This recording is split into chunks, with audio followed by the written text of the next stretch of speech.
আমাৰ অংগনবাদী কৰ্মীসকল 10 বছৰত কাম কৰাৰ পিছত তেওঁলোকে সুপাৰভাইজাৰ হয়।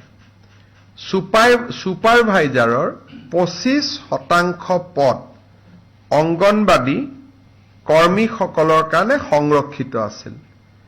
এতিয়া আমি সুপাৰভাইজাৰৰ পদ কৰ্মীসকলৰ বাবে 50% সংৰক্ষণ কৰিম। অৰ্থাৎ ICDSত যিসকল সুপাৰভাইজাৰ থাকে 50% অংগনবাদী কৰ্মীৰ পৰা প্ৰমোশ্যন হ'ব আৰু 50% ষ্টেট লেভেল ৰিক্ৰুটমেণ্ট বৰ্ডৰ পৰা ডিৰেক্টলি ৰিক্ৰুটমেণ্ট হ'ব।